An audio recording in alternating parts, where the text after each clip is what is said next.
I'm Krista West of Avlea Folk Embroidery, and it is the June FlossTube. So I am so glad to have you here. If you're new here, I'm Krista West. I'm the designer and owner of Avlea Folk Embroidery, and I design cross-stitch and embroidery kits that are inspired by traditional folk embroidery. Most of my stuff is inspired by Mediterranean folk embroidery. Greek folk embroidery is where I really began my folk embroidery journey. But I am slowly adding in other designs, other countries' designs: Ukraine, Romania, Bulgaria, Latvia, Scandinavia. Oh, I have something very fun to show you today from Scandinavia. So that's what I do. I design charts and PDF patterns and kits so that we can keep traditional folk embroidery alive. If you want to follow along on that journey, I would encourage you to visit the Avlea website. It'll be in the notes, and sign up for the weekly email. I take your attention very seriously, and I only send one email a week. I send it on Saturday mornings, and it basically has a few pictures of pretty embroidery, and then maybe a little bit of info, and then like a paragraph or two, a little chit chat about what I've been up to that week in the workshop. I try to keep it kind of basic, but also beautiful, beautiful photos. That's what I want to send you every week, so you can have that little bit of beauty in your inbox on the weekends. So if you also want to follow along, you can follow me on Instagram, also in the notes, and on Facebook. Oh, and the new Facebook group, we have a new Facebook group. It's called Avlea Stitchers, and I'll put a link in the notes to that too. It has been so exciting. We have over 500 members now, and it's only been up for like maybe 10 days. So I'm really excited about that. It's kind of funny. Truth be told, I really thought it was going to be like one more thing I had to do every day. And it's so funny. It's like, you know, we put things like that off to the side. I put it off to the side and put it off to the side. And then finally I was like, we just have to get this going. And now it's like I look forward every morning to like stop. I start my day every morning now. I like check in with the group and I see what people have posted and I answer questions and things like that. And it is just so great. It's really easy as a designer to be very myopic. You know, I'm very focused on what I'm designing right this second, or what I'm designing for next month, or like the next 3 months releases. And I'm really fixated on that, or like I'm making up all the kits for next month's releases. So it is so fun for me to sort of take a giant step back and go, wait, here's all of these kits and all these designs going out into the world. So if you like stitching, if you have questions, if you want to see some amazing embroidery, hop on over there. Because even if I don't check in, trust me, for every question you might have, there's going to be 3 people who have probably an even better answer than I do. This came up like this last week. It was awesome. Somebody who was a new stitcher posted about about how to travel the row. I was trying to think of what they were asking. And it was so cool. Before I even had a chance to respond, like 3 other people had jumped in and like given an explanation. And so this person, this new stitcher, got this wonderful like little bit of like mini community around her one question. So it was great. So I'd encourage you to look over there. I'm also on Pinterest. I'm slowly building up my pins on Pinterest, and that's been really fun. So enough about me. Let's talk a little bit about embroidery. So usually at the beginning of every FlossTube, I start off with this month's releases. And this is June, so let's do that. So the first release this month, and I'm watching because I have my coffee like down here. I'm going to hold the embroidery way over here, and I will take a sip of coffee. Because for me, like no coffee ever gets closer than 3 feet to any embroidery. So my coffee is right there on a chair. And now I will pick up the embroidery. This is the Celestial Grove design. It is incredible, impressive, gorgeous. It's a delight to stitch. I really enjoyed stitching this. I stitched this last fall, and I really, really enjoyed it. It is inspired. It is a table runner, but it is inspired by cushion covers from the Epirus region of Greece that date back to about the 17th century, so 1800s. And these cushion covers oftentimes feature very unique use of negative space, like you see in this one, where you have the cypress tree here, and then you've got the negative space with like the borders. So motifs will be used, I'll get a little closer, motifs will be used like half a motif. Actually, here, let me do this. So you'll get like half a motif being used, to create an angle, and then they'll add another little border and this sort of little stair step sort of chevron. This is like half of a sawtooth edging. So these sorts of designs, it's like they add layer upon layer upon layer of like geometry and pattern. And they're really sophisticated looking, but really, I mean, it is a lot of stitching, I will not lie, but it is not particularly complex stitching, which is kind of funny because it looks really impressive and really elegant. This design is so elegant. I've had it on a little table in my studio here, and I love it. Every time I walk by it, it just makes me happy. It's stitched with on 30 count porcelain linen, which is my 30 count European linen in the white color, the bright white. I wanted a really like traditional look for this. And then the palette is very traditional. The palette is well, this one's kind of a partial, but it's the 355 terracotta, which is the warm red used in a lot of Greek folk embroidery. The 924 gray green, very dark. Also, it's like a phthalo blue for those of you who paint. Really popular. Black, and then the 3012, which DMC calls khaki, but is actually more like kind of an olive green. And those are the colors. And so this design, I just love this design. So it's a big kit. It's definitely one of the more expensive kits on my website, but it is actually a huge amount of stitching. So you get a lot of stitching bang for your buck on this one. So that is Celestial Grove. Oh, really, really, really fun. There we go. And then the other release, so we had something really big, and then the other release is the teeny tiny Santorini Peie. So starting this past winter, I had people start asking me, like, could I design some cross-stitch designs in hoops for people who were starting out or who wanted a quicker project or wanted to give it as a gift or wanted to teach someone or they wanted to learn. And so I was like, oh, that's a great idea. So I've started adapting some traditional designs in hoops. And this is the first 4-inch one. I was able to secure some 4-inch hoops earlier this year, which, given the tariff situation, is no mean feat. And so I've got this one going, and I have another little design that probably won't release for a few months yet, but in the little 4-inch hoop kit. This is on Mikanee 30 count. Mikanee is 100% cotton. It's a mercerized cotton even weave. It's used a lot in Greece for household objects because it's very durable and it's able to be washed. And the mercerization means that the threads are very crisp. It's very easy.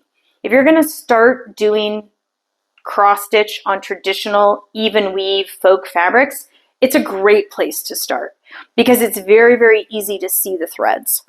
So that's the little Santorini Peie, and I kept it in the same color palette as the Clara's Garden hoop kit so that if you wanted to hang these together, you could, which I thought would be really cute. I'm actually hoping later today, maybe today I'll get to it. It's been on my list for like 2 weeks.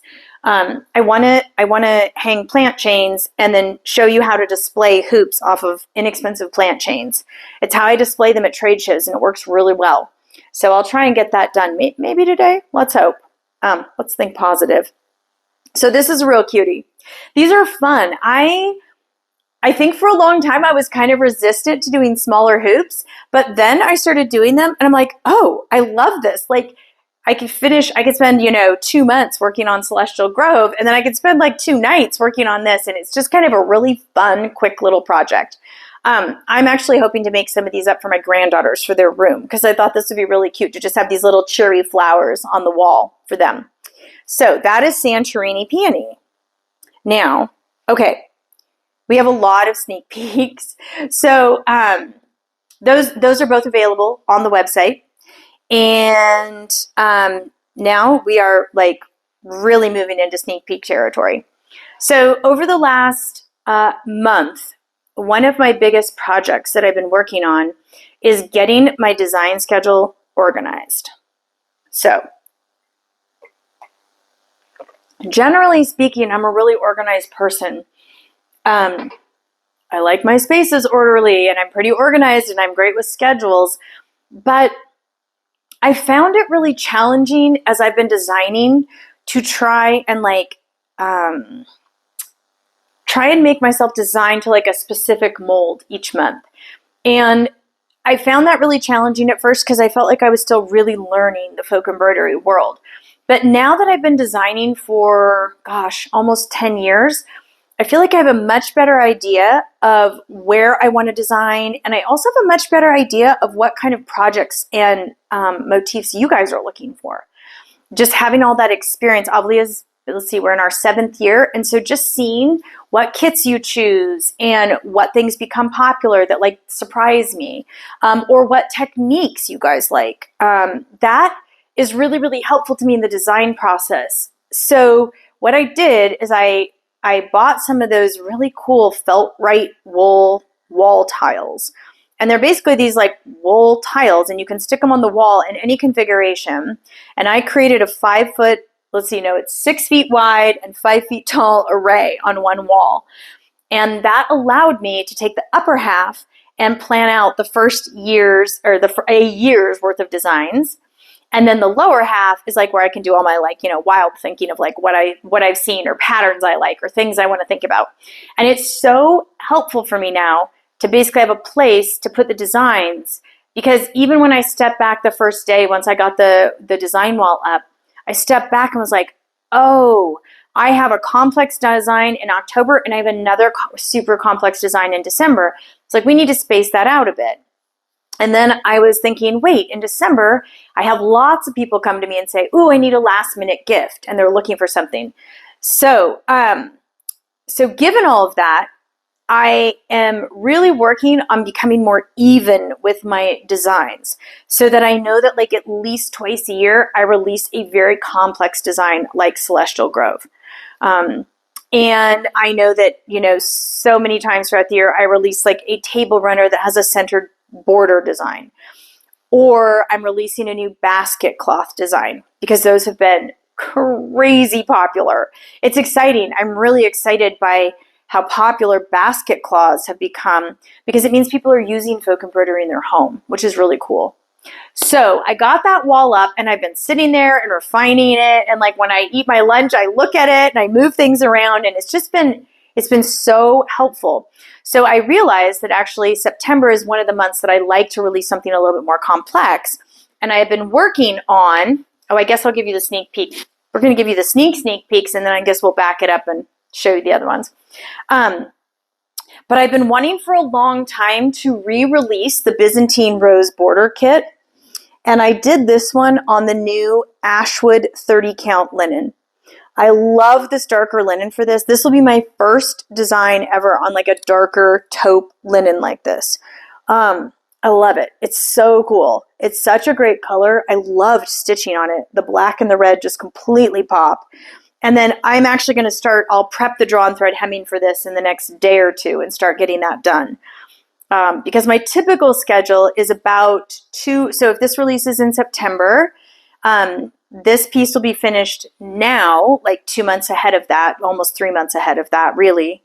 And then I'll finish it. And then that gives me a couple of weeks to take photos, adjust lighting, retake photos if need be. And then everything goes to Kristen, our wonderful, wonderful graphic designer. And then she works it over, and then it comes back to me, and then I do like the edits. And Kristen and I, it's not uncommon for us to go back and forth, oh gosh, 3 or 4 times on a design, like tuning up the cover image or figuring out if we can make the charts even bigger. That's what I'm always sending Kristen emails about. Kristen, could you make that chart bigger? Because so many of the folk embroidery charts are really like complex. So it's hard to like make the chart the right size so you can actually work from it, but still show the design. So this one is a just gorgeous design. This is one of the very first folk embroidery pieces I worked. It's probably, well, let's see, it would have been like the maybe 3rd or 4th piece that I worked way, way back when I was first discovering folk embroidery. And it features a really gorgeous border with these, what are called Byzantine roses. Now the shape here, you're going to look at it like right there and you're going to, well, Krista, that's a heart. And yes, it is a heart in our symbolic nomenclature, but in the Byzantine era, artistic era, that shape was seen to be a rose, because if you take a rose and cut it in half, that's a cross section of a rose. So it's one of those symbols that has different names, different meanings across cultures. So it also has it's that design. Oh, and this is so fun to stitch. It's like, I'd kind of forgotten this design, like how much I liked stitching this design, because this will now be the third time I've stitched this design. I've done a big square and a smaller square on white, and then this one. And I had just forgotten this middle border is just really meditative to stitch. It's really fun to do this. You kind of work your way around, and it works perfectly. You do half of the roses with one piece of floss, and then half of the other. Oh, it's just great. So, but the black has this wonderfully heavy, ornate meander border that just really sets off the design. And then the original design that I did that was like 3 feet by 3 feet has birds that go around it. And these darn birds, I have tried designing them like all these different ways. And I tried them in a little row, but they looked too busy. And then I tried alternating them, and it didn't look right. So I finally just put a pair of them in each corner, and I'm pretty happy with the effect. So this is one that I'll start hemming. I'll probably take some reels on. I'll take some reels while I'm hemming, because everybody loves a drawn thread hemming reel. The biggest issue, the reason I haven't done a lot of those lately, is because we've been in the middle of selling our house. So we moved to Central Oregon last year, and we weren't planning to move here for a few more years yet, but my daughter really needed a different school. And so we moved here so that she could start high school. So we've been living this kind of very nomadic life this last year. So we've been part of the time in Salem and part of the time here in Sisters. And fortunately, she's thriving. It was a really great decision. She loves the school. Tomorrow is her last day of her freshman year, and it has been a fantastic year for her.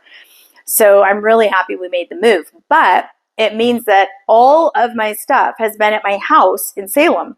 So I don't even have a chair. I don't have any place to put my Lowry stand to be able to like have my little camera attachment that I normally use for taking videos while I'm stitching. But this weekend, I should get all of that back. So woohoo, I'm very excited to have furniture. Nothing like going without most of your furniture for almost a year to make you like really happy for it. So anyways, so the Byzantine Rose border, so we'll get that hemmed and get that going. And this is going to release in September on the 30 count Ashwood. Then this is like a super duper sneak peek, but I just finished it and it's so cute. And I wanted to show it to you. So y'all are just gonna have to wait, okay? So if you can't handle waiting until December, then I don't know, just fast forward the video right now, because this one you are gonna have to wait for, but I was so happy with it. The backstory here. The basket cloths on Even Weave, the Luminita basket cloth, the blue one, has been really popular. And it's popular because the edge of it is the easy fringe finish. It is so easy. You just stitch a row of stitches and then you trim the fabric and pull out the threads. So no drawn thread hemming, no complicated finishing. You can literally have it finished in under 15 minutes. And that means you can be using it right away. And the finishing for a lot of people, especially people who are new to folk embroidery or new to stitching, the finishing is intimidating. And I think it's really good for them to get a few projects under their belt where they just don't have to really worry too much about the finishing. And so I did the Luminita basket cloth on the blue, and that's been really popular. But I was actually, it was like maybe a month ago, I was cutting through some of the other fabric and I was like, oh, the white, I should do one on the white because it just feels so pretty and fresh. And so I just did this new design. And again, it's a simple border design, but I did it in greens, because I thought my goal is to eventually have a series of basket cloths where each one sort of has a color theme. This one will be the green with the white, which I thought would be really cool. The reason I'm releasing it in December is you could also make it kind of Christmassy, and you could swap out one of the greens, or probably the lighter green. You could swap it out for red or burgundy, and you could turn this into something for Christmas, which would be really fun. And this one, as you can see, this I haven't finished it yet. It will be, oh, and here's my little notes. I pin notes to remind myself what I want to like stage it with, like what vase I want to use. So I always have like little notes pinned everywhere to the finished embroideries.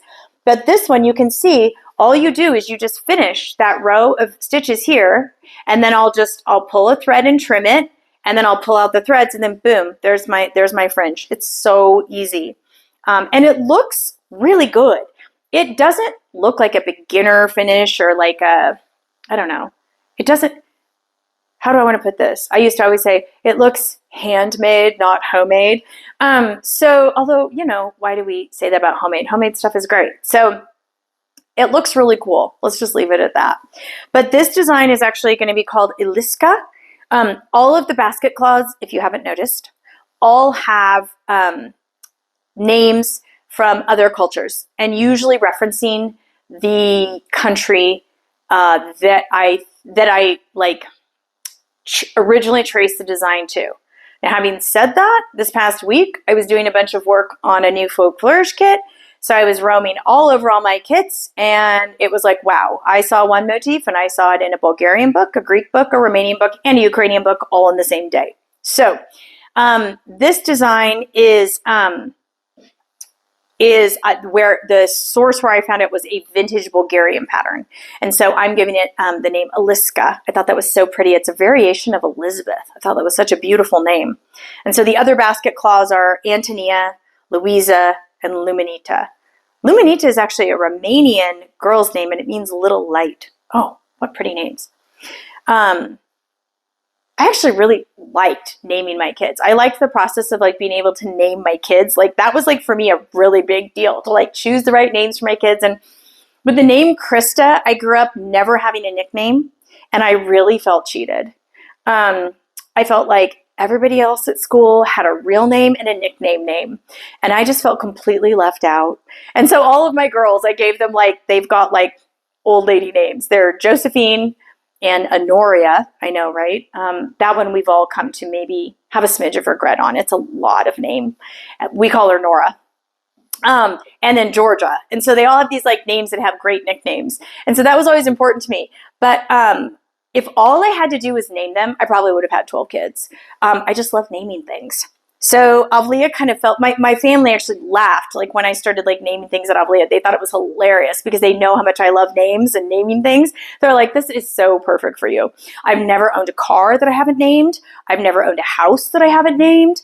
Yeah, so I'm really into naming things. So I just thought I was really pleased with Elisa. I just thought it was such a pretty name. So that's going to come out in December. Now, let's talk about what's coming out in August. So I had some things come out. No, I'm sorry. Whoop, July. So in July, I'm so excited. I've been waiting to share the July design with you. I finished the design a few months ago, and I've had it sitting right near my desk ever since, and I just could not wait to like share it with you, but I had to stick to my schedule. And so last year when I finally started working directly with the mill to buy our 30 count linen, I've always known this, but now that we're buying in quantity, it became very, very important that every inch got used because that helps keep your kit price down. We want very, very little waste. And so there was a number of kits, some of the bigger kits like Blue Larkspur and Miriam's Garden and Clara's Garden. They all leave this little bit of scrap that's like 11 to 13 inches wide, depending on the kit. So last year I gave myself the task of designing something that was going to be no bigger than like 11 inches wide. And what I came up with, I have the pattern right here. I'm going to grab it because I'm working on making the kits right now. And so you can see it. So what I came up with, so when I was in Greece in this last fall, I saw a photo of a super cool old design in Kalamata, Greece. But it was done as this very elaborate all over pattern. And the motif itself was about, I think the motif itself is like 1,200 stitches. And this textile that I saw a photo of must have had like 30 of them. So you're talking about this huge table runner just covered in this like design. And the motif is fabulous, but that was just so much coverage. I knew that was going to be really too much for most people. And I also liked the motif, and the motif had a little bit of an airiness to it. Here, I'll show you the hoop kit version, that I thought it would look really cool as a table runner. So this is Kalamata Courtyard, and it's going to release in July. I'm not exactly, I might even end up releasing it a couple of days ahead of time. My eldest daughter is moving. They're relocating from Boston to Sacramento. So the whole family's getting in on, you know, the moving party. And so I'm going to be gone for a few days around the 4th of July. So I might go ahead and release this early in like late June. So it's going to come as a table runner version. And of course, I forgot to go get the table runner. I'll show it in next month's FlossTube. But the table runner has 3 of the motifs across, and then the coolest little meander border. I came up with the border on my own. That was not part of the original. The original design had a really, really heavy border. And again, I felt like I wanted to really emphasize the light, kind of airy gracefulness of this design. So, but it will come as a hoop kit. So you can like have this really cool little bit of like Greek folk embroidery. And it is such a fun design to stitch. So, so it comes as the table runner, it comes as the hoop kit. So I'm going to put this down so I can talk a little bit more about this. The design uses tons of back stitching, sometimes called outline stitching. I use those terms interchangeably. And so what you do is you put in all the color first, which like takes almost no time at all because it's like really fast. And then you go back and add all of this outlining and these little curly cues, and you add extra stitching, and then you outline everything. Then you add these little flourishes, and the whole design just like comes alive. It's so fun to stitch because you get those first bits of color in. And when I did them, I was like, oh, this design isn't going to work. And then I was like, well, I'll just see it through the first little bit of back stitching. And then it was like, whoa, it's like, I don't know. It's like anything like that. I was thinking, what are things like that where like something just magically changes in front of your eyes? It's like that. And it was so much fun to stitch. And so the table runner has 3 of the designs across, and then the hoop kit will just have 1.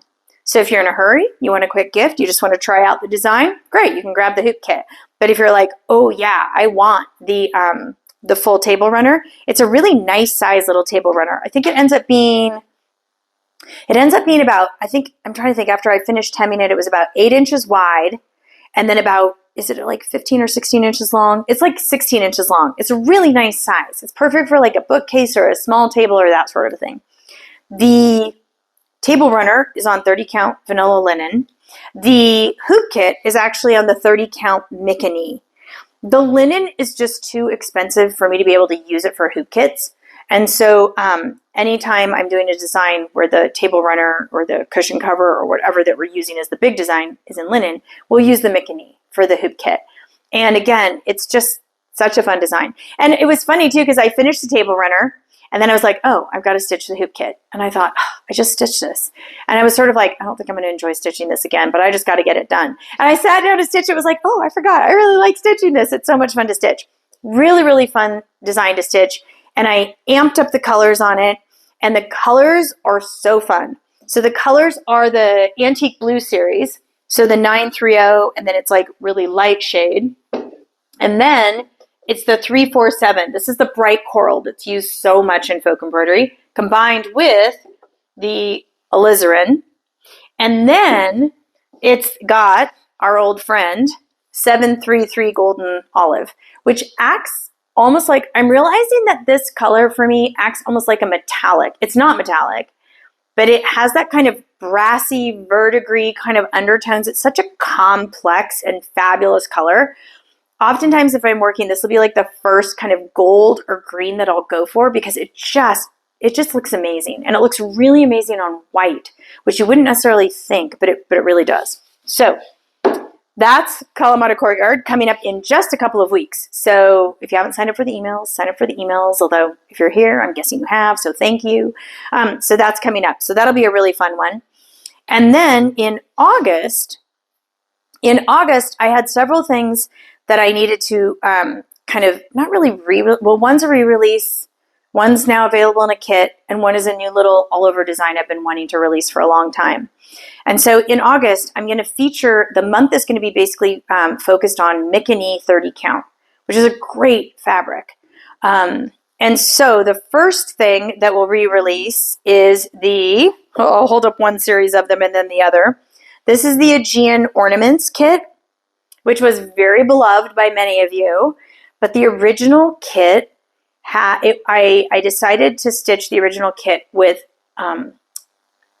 Baltic Fibers Sole Wool Lace Weight Yarn, which is a mouthful. But they discontinued it. So I didn't have very much of the wool. And so I had enough. And so we finished making the kits that we had. And then the original kits, I used a buckram interfacing, which for me as a professional tailor seemed like a natural. But then I realized, nope, nobody likes working with buckram. I don't like working with buckram. It's just hard to work with. So I wanted to find a better option. So this new kits, what I've done is I've changed them from being just a flat ornament or a flat coaster. And I actually just edited it this morning and have been putting it together. A new how-to video on how to sew your embroidery into a pin cushion or a hanging ornament, because like this one can hang as an ornament, ta-da, with adding a little loop. And I go over like how to like secure the loop in there, how to use your floss and secure the loop. Or you can do it as a pin cushion.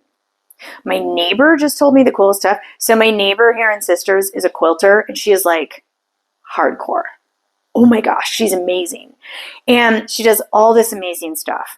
And she knows all of this really cool stuff from the quilting world that I don't really know from the embroidery world or from my tailoring background.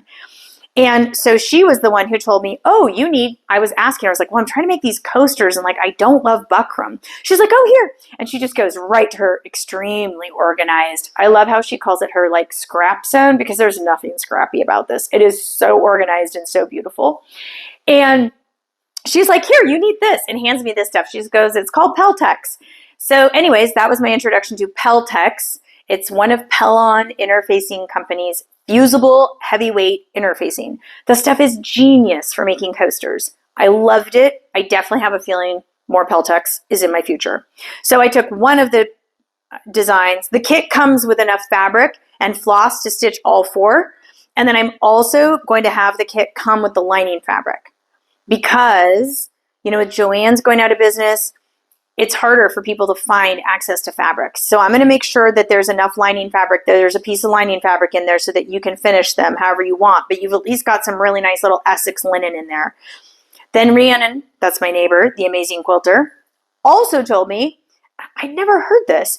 She said that for pin cushions, if you want to turn it into a pin cushion, she suggested using walnut shells. And I looked on Amazon, and sure enough, you can get like crushed walnut shells, and they create this, like, I didn't use them on the series, but I saw them, and she had some, and they're so cool, and they create this like kind of heavier weight pin cushion that your pins go into a little easier.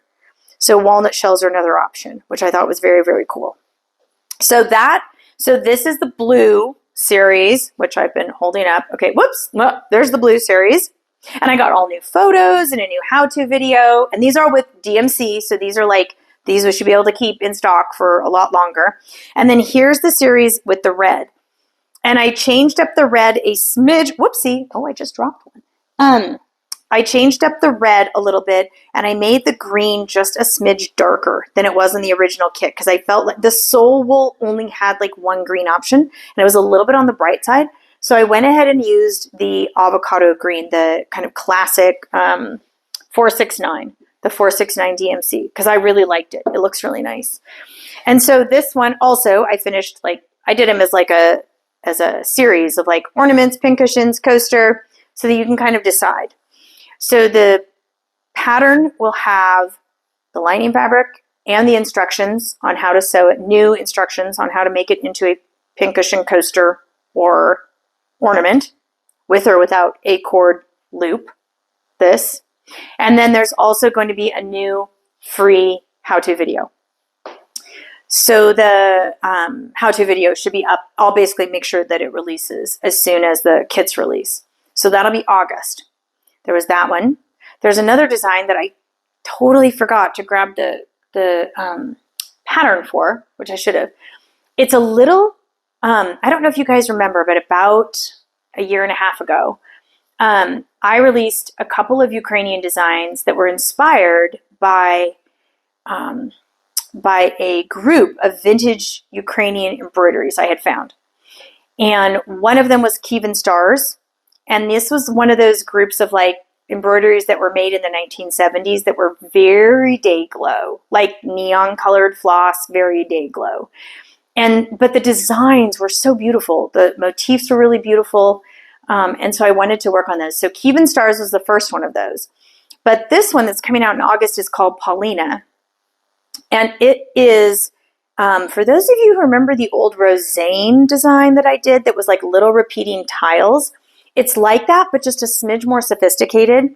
And it's one of those designs where it's like a little tiny motif, a little itty bitty tiny motif. I think it's like maybe, it's got to be like maybe 11 by 11 stitches that repeats.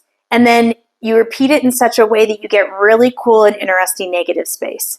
And it's going to be it's a little small table mat on 30 count Mickey. It's going to be perfect for people who are looking for meditative stitching, or you're looking for a smaller project. Because of the whole tariff issue, and because all of our fabrics are going up in price, our fabrics, our DMC floss, everything, I am really working hard to create smaller kits with variations of fabric, so that I can keep kit prices, like I can keep a really nice range of prices for the kits. The tariffs, it's been really challenging. And like, for example, we just reordered linen, and we needed to get linen. And last year, my linen order, which was half again as big as this linen order I'm getting right now, my customs bill was $132 on the entire order. And that felt really doable. On this order, which is only 2/3 the same amount of linen, this is before the new tariffs go into effect in July 9th.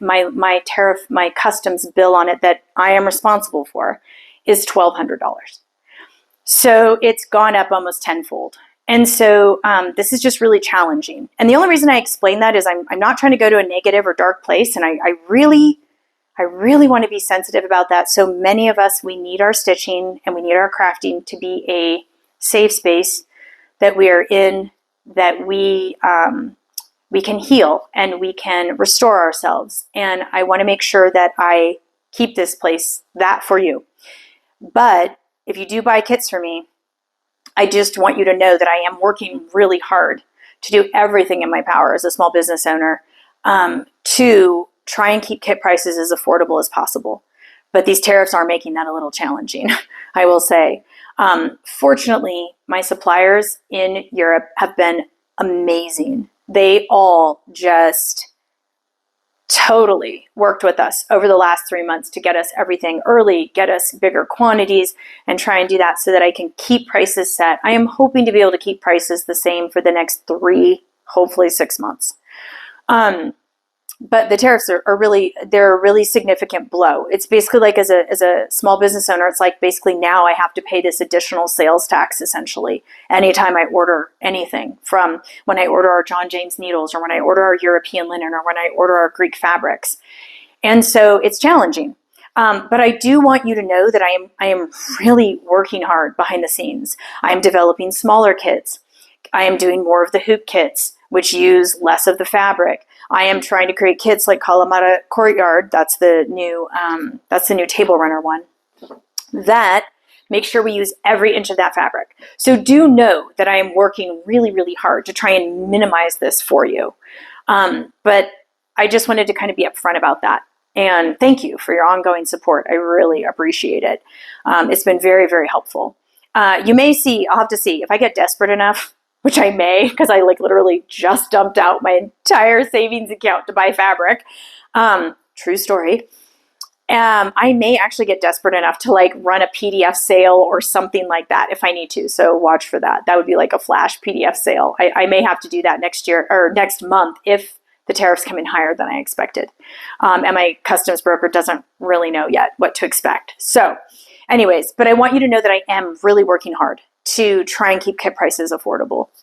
So, okay, and that's why I'm featuring the Mickey in August. And then the last thing I have to share that I'm really, really excited about. Now, I shared this unfinished last month in the June FlossTube, but I got it finished, and this is the new Scandinavian Sampler wall hanging kit. Oh, I love this so much. I've had it sitting on a shelf so that I can see it every day. Every day I come in and I'm I just have to stand there and look at it. It's so beautiful. So this one I think most of you have probably heard me talk about it before, but this one was a design that I developed for Folkwear Sewing Pattern Company for their Norwegian bunad folk costume pattern, which was released in April. We did not have enough time to stitch a sample before their pattern released, so I initially released it in April just as a PDF pattern, and there were two versions. There was Scandinavian Sampler 1 and Scandinavian Sampler 2. But fortunately, Celeste, one of our wonderful sample stitchers, was like, ooh, I'll take it on. And so she got this stitched up in a jiffy. And so now in August, I'll release this as a wall hanging kit. But you know, I mean, I've finished it as a wall hanging, but it's going to come with a, oh, I just did the math on this yesterday. I think it's a 15 by 17 inch piece of Mickey. So you could finish it as a cushion if you wanted. Or you could also take this design. Oh my gosh, now I just saw that. Why did I not see that before? It would be amazing as a table runner. You could work it like if you bought a fat quarter of Mickey, you could work this longer on a piece of Mickey for just a stunning table runner. So this kind of design, this all over design in the middle here, would have been stitched for a Norwegian costume, and it would have actually been this inset in the breast area that sat behind a wool vest. So it just kind of like peeked out. And then these other borders, this one, there's 3 borders, and they're here, and then they're mirrored down here. Those 3 borders were borders that were used on sleeve cuffs and on neck plackets and other little areas that they would adorn or embellish. So that is Scandinavian Sampler. And I love the colors. Honestly, because I had to work within a very specific palette for their folk costume pattern. And at first I was like, wow, it's kind of high contrast. I would actually have to say, I thought it was going to look too garish. And when I got it back, oh, I was just like dancing around the workshop because it like works. It's like, you know, it's so true. It's like so much of folk costume and folk embroidery. When you see it on paper or somebody explains it to you, you're like, oh, I don't know. And then you see it actually executed and you're like, wow, that is incredible. So this one, I finished it as a wall hanging because I really wanted to have it like as art in my space. And I'm actually, so I have it on the wall. I do that a lot with my folk embroideries because it's kind of an easy way to enjoy my embroidery without having to pay for expensive framing. And then I just use those little the nice picture hanging hooks. You can get them at Target or Ace Hardware. And you can usually get a pack of them for like $10. And I use those a lot too, so that I can easily like swap them in and out. And then sometimes I will even do it with my table runners. And then I use those little magnetic poster bars to like hang up a table runner and just put it on the wall because I like looking at them. And I don't have enough tables to like lay out all my embroideries. So that's Scandinavian Sampler, the kit. And I don't know yet if the kit will come with a lining fabric or not. I don't know that yet. It may not. Robert Kaufman just raised all their prices. And so I may actually not offer the lining with the kit. I'd be curious to get you guys' feedback on that. I have been thinking about taking some of our Kaufman fabrics like the canvas. This is actually Essex cotton linen, but the color is called canvas. It's really confusing because it's not canvas. It's just called canvas. And I've been thinking about offering lining fabrics as fat quarters, like by the cut piece on the website so that you could like get a fat quarter of lining fabric and you'd have enough there to like do a bunch of projects. So I'd love to hear your feedback on that. Mainly, again, with the closing of Joann's, I never really had to think about that before Joann's closed. It was always like everybody could, get to a Joann's and find the lining fabric they liked, but that's getting harder and harder. So I would love to hear your feedback on that. So I think that's it. Oh, one last thing I was going to show you because I am kind of curious. I'm curious to show this to you and get your input. So my the family mill that we use in Athens, because of the tariffs, we just got a big shipment in, and they were so nice. They will oftentimes like put in samples of things we might be interested in, and this time they put in a very generous piece of this. They're calling it blanket fabric. And it's kind of cool. It's like gosh, this is a huge piece of fabric. They sent me like 2 meters of this. Oh my word. So basically what it is, I'm going to see if I can get it up to the camera. You can see it's a cotton, and it's basically got like a machine done kind of like, it's not really drawn thread. It reminds me of, oh, what is that word? A huck embroidery. It almost reminds me of the old huck embroidery. Right here, these panels, but then in between that is a square that you could like embroider something in. And I've seen this done 2 different ways in Greece. I've seen people do what we would all look at it and go, oh yeah, put a motif in the center. So cute. But then in Greece, when I was in Greece, I saw something very cool where somebody put something in the corners, just the corners. And so like every corner and every intersection became a motif. It was really cool. So I'm curious what everybody thinks about this. It's heavy. Like it's actually like a little heavy for me to even hold this up to show you. But it's, they're saying it's blanket fabric. I don't know. I guess you could make a blanket with it. And actually it would be kind of cool as a blanket. So I'm curious to get your take on that. Some of these fabrics I'm very open to offering on the website as something that like I haven't designed a kit for yet, because you guys are really liking the cut fabric lately. I'm so excited about that, because when people buy fabric, I think, ooh, so much creativity going on. That always makes me super happy. So a lot of the cut fabric. So I'm curious, like, what does everybody think? Do you guys like the idea of something like that, a product like that? I have a feeling creating a kit on it might be a little bit expensive, but I'll price it. I'll find out. So it could be kind of fun. So, wow. And there we were. It was a really busy FlossTube, per usual. So I want to thank you for being here, and I want to thank you for your support. The last few months have been challenging as a small business owner in America. Very challenging.